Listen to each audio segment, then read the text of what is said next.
Hi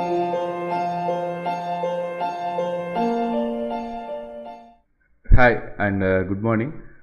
இன்னைக்கு நம்ம என்ன டாபிக் பார்க்க போறோம்னா லீகல் ஆஸ்பெக்ட்ஸ் ஆஃப் பிஸ்னஸ் கம்பெனிலால guidelines for prospectus. So prospectus அப்படின்றது வந்து என்ன, அந்த ப்ராஸ்பெக்டஸ் ஒரு கம்பெனி ரெடி பண்ணுறதுக்கு என்னென்னலாம் கைட்லைன்ஸ் ஃபாலோ பண்ணணும் அப்படின்றத நம்ம இந்த வீடியோ லெக்சரில் பார்க்க போகிறோம். ஸோ ஃபர்ஸ்ட் ப்ராஸ்பெக்டஸ் அப்படின்னா என்ன? ப்ராஸ்பெக்டஸ் அப்படின்றது என்னென்னா அது ஒரு டாக்குமெண்ட்டாகவும் இருக்கலாம், இல்லைன்னா வந்து அது ஒரு அட்வர்டைஸ்மெண்ட்டாகவும் இருக்கலாம். அது எதுக்காக அந்த ப்ராஸ்பெக்டஸை உருவாக்குறாங்க அப்படின்னு கேட்டிங்கன்னா, இந்த கம்பெனிஸில் வந்து 2 டைப் பார்த்தோம். ஒன்று வந்து பப்ளிக் கம்பெனிஸ், இன்னொன்று வந்து ப்ரைவேட் கம்பெனிஸ். இந்த பப்ளிக் கம்பெனிஸ் பப்ளிக்டருந்து டெபாசிட்ஸை கலெக்ட் பண்ணலாம், சில அமௌண்ட்டை வந்து சப்ஸ்கிரிப்ஷன் மூலமாக கலெக்ட் பண்ணலாம். அதை தான் வந்து நம்ம என்ன பார்த்தோம்னா ஷேர்ஸ் அண்ட் டிபென்ச்சர்ஸ் அப்படின்னு பார்த்தோம். பங்குச்சந்தை மூலமாக பப்ளிக்கிட்ட பணத்தை பெறட்டுறது. ஸோ இதுக்கு வந்து என்ன ஒரு கம்பெனி ரெடி பண்ணணும்னா, லீகலாக ப்ராஸ்பெக்டஸ்ன்ற ஒரு விஷயத்தை கண்டிப்பாக ரெடி பண்ணணும். அந்த ப்ராஸ்பெக்டஸ் ரெடி பண்ணுறதுக்குமே வந்து நிறைய ஃபார்மாலிட்டிஸ் வந்து இருக்குது, நிறைய லீகல் ரெக்குயர்மெண்ட்ஸை வந்து ஒரு கம்பெனி ஃபாலோ பண்ணணும். அந்த லீகல் ரெக்குயர்மெண்ட்ஸை கம்பெனி ஃபாலோ பண்ணால் மட்டும்தான் வந்து அந்த ப்ராஸ்பெக்டஸை இஷ்யூ பண்ண முடியும். ப்ராஸ்பெக்டஸில் வந்து எந்த ஒரு மிஸ்லீடிங் இன்ஃபர்மேஷனோ ஃபால்ஸ் இன்ஃபர்மேஷனோ இருக்கக்கூடாது. ஏன்னா ப்ராஸ்பெக்டஸை வச்சு தான் வந்து ஒரு ஷேர் ஹோல்டர்ஸ், அதாவது ப்ராஸ்பெக்டிவ் ஷேர் ஹோல்டர்ஸ், ஷேர் வாங்குறவங்க, அந்த கம்பெனியில் வந்து டிபென்ச்சர் அல்லது டெபாசிட் பண்ணுறவங்க முடிவு பண்ணுவாங்க இந்த கம்பெனியில் நம்ம பண்ணலாமா வேணாமா அப்படின்னு. ஸோ அதனால் வந்து ஒரு கம்பெனி என்னென்னலாம் வந்து அதில் சப்மிட் பண்ணணும் அப்படின்றதுக்கு சில கம்பெனிஸ் லா 1956 கீழே 2-3 செக்ஷன்ஸ் வந்து ப்ரெஸ்கிரைப் பண்ணியிருக்காங்க. அது போக SEBI, securities and exchange board of India, இவங்களும் என்ன பண்ணியிருக்காங்கன்னா சில வழிமுறைகளையும் நெறிமுறைகளையும் கொடுத்துருக்காங்க. ஸோ அதுபடி தான் வந்து ப்ராஸ்பெக்டஸை உருவாக்கணும்.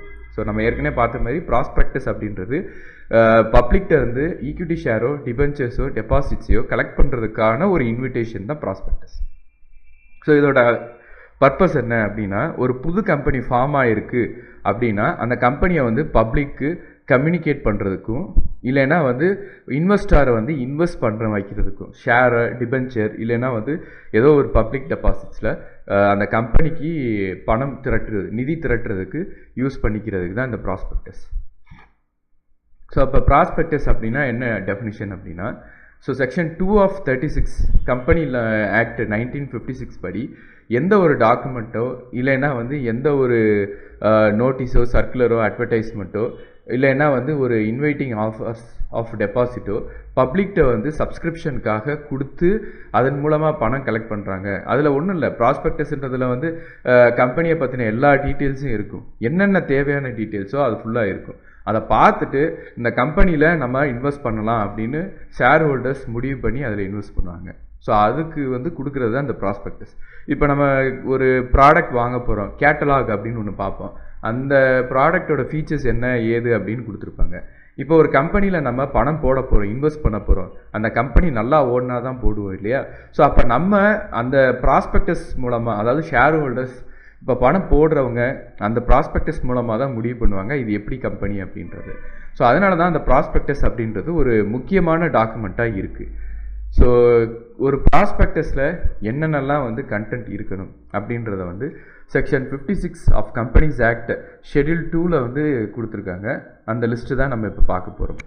ஸோ ஃபஸ்ட்டு வந்து ஜென்ரல் இன்ஃபர்மேஷன். ஜென்ரல் இன்ஃபர்மேஷன் என்னென்ன இருக்கணும் அப்படின்னா, as usual name and address of registered office, எந்த ஸ்டாக் எக்ஸ்சேஞ்சில் அவங்க வந்து ரெஜிஸ்டர் பண்ணியிருக்காங்க, பாம்பே ஸ்டாக் எக்ஸ்சேஞ்ச் பிஎஸ்சியா இல்லைன்னா வந்து நேஷ்னல் ஸ்டாக் எக்ஸ்சேஞ்சு என்எஸ்சியா, எந்த ஸ்டாக் எக்ஸ்சேஞ்சில்.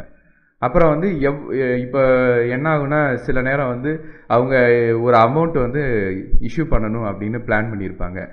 ஒரு 1 lakh வந்து இல்லை 1 crore வந்து நம்ம பணம் வந்து பப்ளிக்கிட்ட டெபாசிட் கலெக்ட் பண்ணணும்னு நினைப்பாங்க, ஷேர்ஸை பிரித்து கொடுப்பாங்க.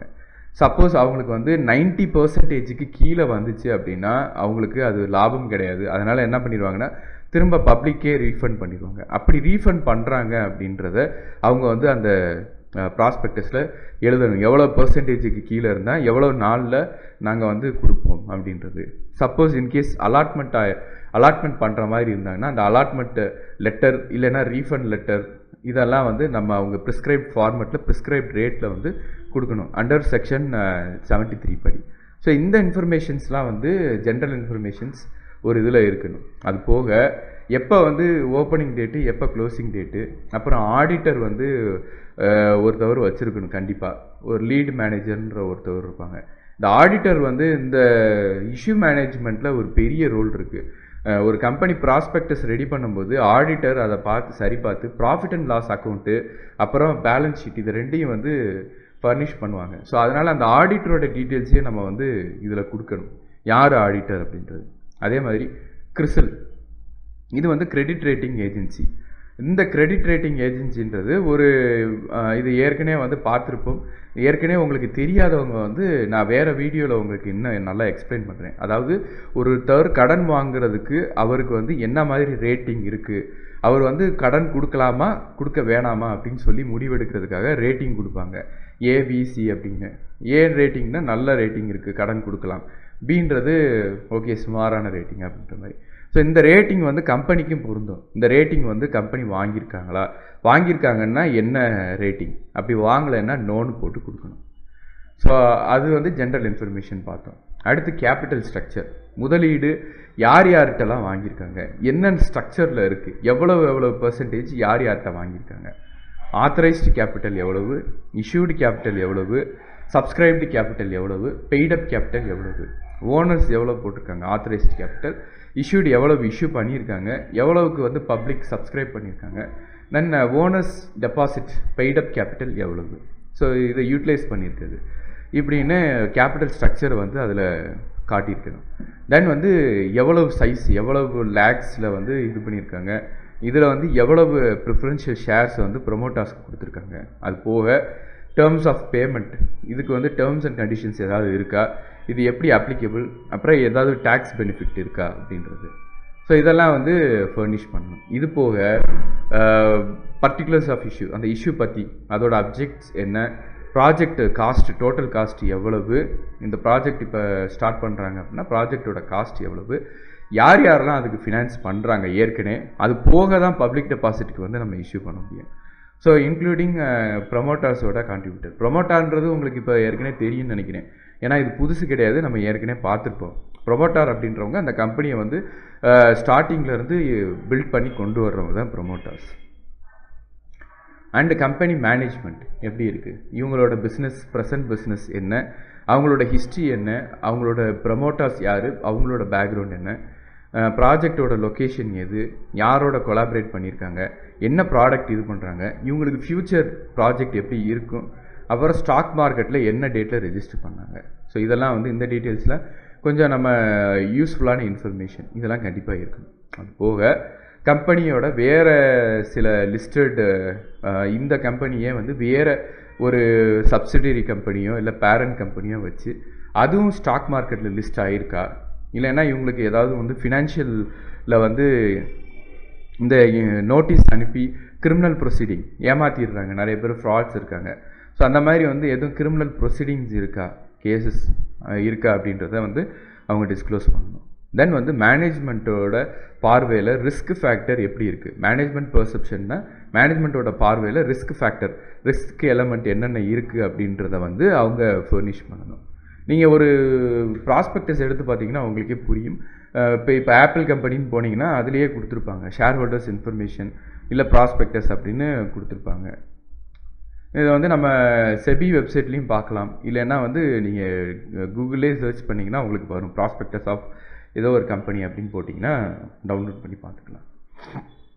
தென் வந்து ஸ்டாட்யூட்டரி இன்ஃபர்மேஷன். ஸ்டாட்யூட்டரி அப்படின்றது வந்து கண்டிப்பாக ஒரு லீகலாக சப்மிட் பண்ண வேண்டிய ஒரு இன்ஃபர்மேஷன் என்னென்னா, மினிமம் எவ்வளோ சப்ஸ்கிரைப் பண்ணணும், 90% 80% இருந்தால் வந்து இந்த ஷேர்ஸை வந்து ஓகே அப்படின்னு அக்செப்ட் பண்ணிக்கிடுவாங்களா. ஏன்னா அதுக்கு கீழே சப்ஸ்கிரைப் பண்ணியிருந்தால் வந்து என்ன பண்ணுவாங்கன்னா அதுக்கு நிறைய அடுத்து ஃபார்மாலிட்டிஸ் இருக்குது. அப்போ அந்த மினிமம் சப்ஸ்கிரிப்ஷன் எவ்வளவு அப்படின்றத வந்து நம்ம கண்டிப்பாக மென்ஷன் பண்ணணும். தென் எக்ஸ்பென்சஸ் ஆஃப் இஷ்யூஸ். இந்த இஷ்யூ அதாவது இந்த ஷேரை வந்து பப்ளிக் டெபாசிட் பண்ணுறதுக்கு கேட்குறதுக்கு ப்ராஸ்பெக்டஸ் ரெடி பண்ணுறது, அப்புறம் பேப்பர் ஒர்க்கு, இதுக்கெல்லாம் வந்து சில காசு வந்து செலவாகும்.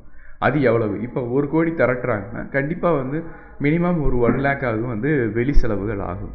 அந்த இதை வந்து திரட்டுறதுக்கு என்ன எக்ஸ்பென்ஸ் ஆகுது அப்படின்றத பற்றின டீட்டெயில்ஸு.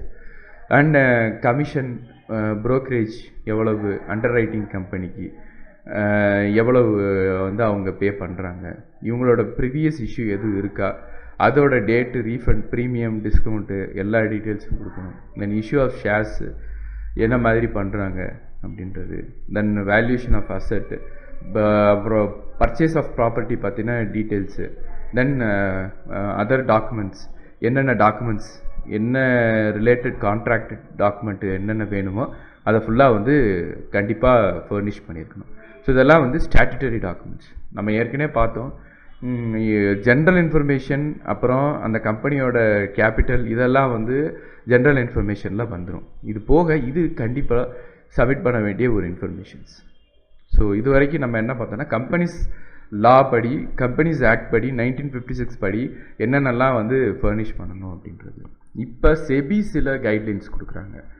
கண்டிப்பாக ஒரு ப்ராஸ்பெக்டஸ்க்கு ஒரு இண்டெக்ஸ் இருக்கணும் அப்படின்றாங்க. அது போக எக்ஸ்பெண்டிச்சர் ஃபார் ப்ராஜெக்ட், அது எவ்வளவு செலவாகும் அந்த ப்ராஜெக்ட்டுக்கு, அது போக என்னென்ன சோர்ஸ் அண்டு என்னென்ன மீன்ஸில் வந்து அவங்க ஃபினான்சிங் ப்ரிப்பேர் பண்ணியிருக்காங்க. கிட்டத்தட்ட நம்ம சொன்னதே தான் இவங்க வேறு மாதிரி சொல்லியிருக்காங்க. ப்ரொமோட்டர்ஸ் யார், அந்த டீட்டெயில்ஸை இவங்க வந்து ஃபர்னிஷ் பண்ணணும். தென் இயர்வைஸ் அந்த எக்ஸ்பெண்டிச்சர் எவ்வளோ ஆகுது அப்படின்றது. தென் வேறு ஏதாவது லோன் அரேஞ்ச்மெண்ட் இருந்துச்சுன்னா அதோட டீட்டெயில்ஸ். அது போக முக்கியமாக நம்ம ஏற்கனவே பார்த்த மாதிரி ப்ராஃபிட் அண்ட் லாஸ் அக்கௌண்ட் வந்து கண்டிப்பாக வேணும். ப்ராஃபிட் அண்ட் லாஸ் அக்கௌண்ட் அப்படின்றது ரொம்ப ரொம்ப முக்கியம். அது போக பேலன்ஸ் ஷீட்டு, அசெட்ஸ் எவ்வளவு, லயபிலிட்டி எவ்வளவு அப்படின்ற ஸ்டேட்மெண்ட்டும் அவங்க வந்து ஃபர்னிஷ் பண்ணணும். இது ரெண்டும் ரொம்ப முக்கியமான ஸ்டேட்மெண்ட்டு. இந்த ஸ்டேட்மெண்ட்டு தான் வந்து கம்பெனியோட ஃபினான்ஷியல் பெர்ஃபார்மன்ஸை ரெஃப்ளெக்ட் பண்ணும். ஸோ அந்த ஸ்டேட்மெண்ட்டை வச்சு தான் வந்து ஷேர் ஹோல்டர்ஸும் கம்பெனியோட கெப்பாசிட்டியை முடிவு பண்ணுவாங்க, இன்வெஸ்ட் பண்ணுறதா வேணாமா அப்படின்றது. ஸோ இது வந்து மெயின் இன்ஃபர்மேஷன். அது போக டெக்னாலஜி என்ன யூஸ் பண்ணுறாங்க, எந்த மார்க்கெட் அவங்களுக்கு இருக்குது, யார் காம்படிட்டர்ஸ், அவங்களோட கம்பிட்டன்ஸ் என்ன மாதிரி கெப்பாசிட்டி அவங்க வந்து பில்ட் பண்ணுறாங்க, என்ன ப்ரொடக்ஷன் கெப்பாசிட்டியில் பில்ட் பண்ணுறாங்க, இந்த எல்லா டீட்டெயில்ஸும் இவங்க ஃபர்னிஷ் பண்ணணும் செபி கைட்லைன்ஸ் படி. அது போக ஃப்யூச்சர் ப்ராஃபிட்டை பற்றி ஒரு ப்ரொஜெக்ஷன்ஸ் அதில் கொடுத்துருக்கக்கூடாது. அப்புறம் டைரக்டர் வந்து ஒரு ஸ்டேட்மெண்ட்டு ரைட்டப் மாதிரி எழுதியிருக்கணும். தென் வந்து ஷேர் ஹோல்டர்ஸ் யார் யார் இருக்காங்க, அவங்க என்னென்ன எவ்வளோ ஷேர்ஸை வந்து ஹோல்ட் பண்ணியிருக்காங்க, மினிமம் ப்ரைஸ் என்ன, மேக்ஸிமம் ப்ரைஸ் என்ன. ஸோ இந்த ரெண்டு இதுவும் கம்பெனிஸ் ஆக்டோட ரெக்யர்மெண்ட்டும் அண்டு செபி ரெக்யர்மெண்ட்டையும் வச்சு இவங்க ஒரு ப்ராஸ்பெக்டஸை ரெடி பண்ணணும். இந்த ப்ராஸ்பெக்டஸை என்ன பண்ணணும்னா ரெஜிஸ்ட்ராருக்கு அனுப்பி ரெஜிஸ்டர் பண்ணணும். ஸோ அதை தான் நம்ம அடுத்த செஷனில் பார்க்க போகிறோம், registration of a prospectus. So அதுக்கு முன்னாடி இது போக இந்த டீட்டெயில்டு ப்ராஸ்பெக்டஸ் ரெடி பண்ணும்போது செக்ஷன் 56(3) ஆஃப் கம்பெனிஸ் ஆக்ட் 1956 என்ன சொல்லுதுன்னா, ஒரு அப்ரிஜ்ட் ப்ராஸ்பெக்டஸ் ஒன்று ரெடி பண்ணணும் அப்படின்றாங்க.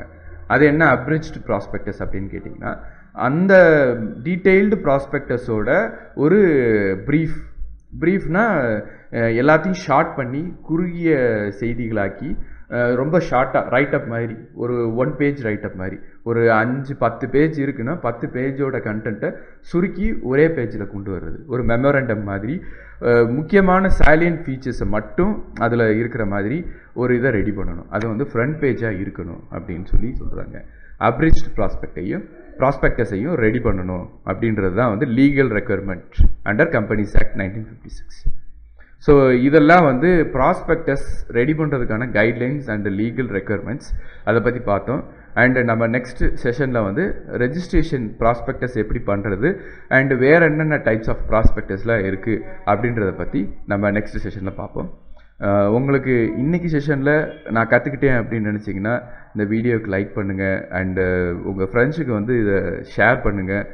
அண்ட் வேறு ஏதாவது உங்களுக்கு டாப்பிக்கில் இல்லை சப்ஜெக்டில் வந்து உங்களுக்கு மேனேஜ்மெண்ட் சப்ஜெக்டில் வந்து உங்களுக்கு வீடியோ லெக்சர்ஸ் வேணும் அப்படின்னா கண்டிப்பாக கமெண்ட் பண்ணுங்கள், நான் வந்து ப்ரெசென்ட் பண்ணுறேன். Thank you and bye.